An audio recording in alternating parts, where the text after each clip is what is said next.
Hi, I'm Sierra Morris and this is Chuck and the Chicks.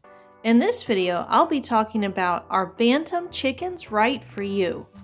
Bantam chickens can be an amazing addition to your backyard flock. They have beautiful plumage, bright personalities, and with their miniature size, they consume less food and create less waste than their full-size counterparts. Bantams are considered companionship and show birds, and they're not practical to raise for high meat or high egg production because of their small size and lower levels of egg production. Bantam chickens are great for small urban homesteads or any situation where space is at a premium because they can thrive with essentially half of the resources required by standard-sized chickens, including space. Bantams are a great fit for families with small children, as many breeds have docile personalities and their smaller size comes with additional safety. With thoughtful consideration and planning, Bantams can be incorporated into existing flocks with standard-sized chickens. They are also a great fit for people who are less concerned with high egg or meat production and would just enjoy the low-maintenance companionship of a Bantam chicken. Bantam chickens come in 3 varieties. True Bantams have no larger counterpart. This includes breeds like the American Game Bantam, the Bearded Barduncle, the Seabright, and the Serama. Miniature Bantams have larger counterparts, like the Orpington, the Polish, or Barred Rock. Developed Bantams are a category of Bantams that was bred specifically for their appearance and function, like the Belgian, the Pekin, or Cochin, and Japanese Bantams. These lists are not complete. There are many more varieties in each category. There are varieties within each breed of Bantam that vary in size, comb style, and appearance. Bantams are not necessarily smaller versions of their larger chicken counterparts, but instead sometimes they can be separate breeds entirely that have just been bred to appear like miniature versions of the larger counterpart. Some Bantam varieties have the dominant Bantam dwarf gene, meaning that their offspring will always be Bantams, while other varieties don't have this gene. Bantams require approximately half of the resources of a standard-sized chicken. The recommended space requirements for Bantams are 2 square feet of coop space per Bantam, 4 square feet of room space per Bantam. They will also require at least 6 inches of roosting space per Bantam chicken, and their nesting boxes can also be a bit smaller, at 10 by 12 by 10 inches. Just like their standard-sized counterparts, Bantam hens will need at least 1 nesting box for every 4 hens. Bantam varieties are considered ornamental and companionship birds. Therefore, they're not bred for high egg production or for meat production. Many Bantam varieties mature much slower than their standard-sized counterparts, and many will not begin to lay eggs until they're almost a year old.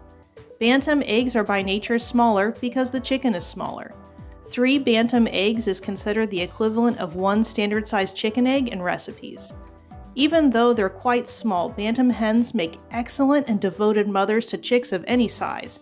Many chicken enthusiasts keep Bantams in their flocks specifically for this reason and their ability to hatch eggs and raise chicks.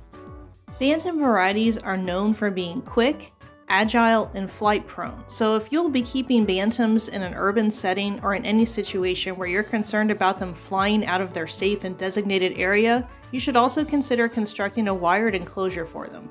Bantams prefer roosts that are at least 1 foot off the ground or higher. They can sometimes seek out the highest roost possible, and they're known for their curiosity.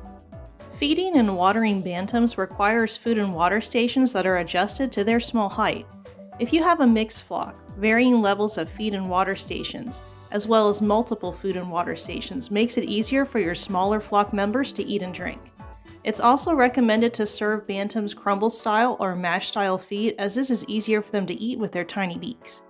Bantams enjoy treats just like standard-sized chickens do, but just like their smaller food requirement, they need smaller amounts of treats. I limit treats to 3 times per week to avoid creating a nutritional imbalance. A complete poultry food that is appropriate for their breed is recommended to help them obtain the adequate and appropriate nutrition they need to thrive. Most Bantam varieties are not considered climate hardy, meaning they are much more sensitive to extreme heat and cold. Knowing this, extra care should be taken when developing their infrastructure. Bantams may require additional and intervention care in extreme heat and extreme cold. Some climates are just too extreme for bantams to thrive. If you're planning on incorporating bantams into an existing flock of standard-sized chickens, there are a few things that will help. It's helpful to raise your new bantams with a few standard-sized chickens in the brooder alongside them, so when they're introduced to the established flock, they're already introduced alongside other standard-sized chickens that have already accepted their presence. Like adding any new addition to your flock, providing your chickens with as much space as possible also helps reduce bullying. Creating obstacles and hiding places for your smaller chickens also gives them options when evading pecking order scuffles. Don't assume just because your bantams are the smallest flock members that they're going to be the lowest in the pecking order. Not unlike small dogs, bantams may have small bodies, but they have big personalities. I hope this has been a helpful starting point for your research regarding whether or not bantams are a good fit for your situation. Do you have additional thoughts, questions, or stories about the bantams that are already in your flock? Be sure to share in the comments your experiences or questions about bantams so we can all learn and grow from our different lived experiences. I look forward to reading all of the stories about the bantams you all have in your existing flocks right now. Small flocks and small gardens can save the world. Every garden grown with love, every chicken living in a backyard surrounded by the love of a family makes the world a better place. Thank you for everything you do for your small gardens and for your small flocks and all the care you take to provide your chickens with excellent good care. If you're new to the channel and you're looking for information about winter chicken care, I have a whole winter care playlist devoted just to my content that is about taking care of your chickens in the wintertime. I'll be sure to include that link below in the description of this video. If you like content about backyard chickens and homesteading, be sure to like, share, and subscribe. I make new videos every week to make this information more accessible to everybody. Thank you so much to all of my current, new, and long-term subscribers. I'm so grateful for each and every single flock member. Thank you so much, guys, for being here with me on the channel and helping me build this amazing backyard chicken and homesteading community together. I enjoy reading all of the wonderful information you all share with each other and with me. Thank you so much. I appreciate every single one of you. Thank you for being here with me on the channel. We would love to have you as part of our flock. Lots of love from our coop to yours. See you next time.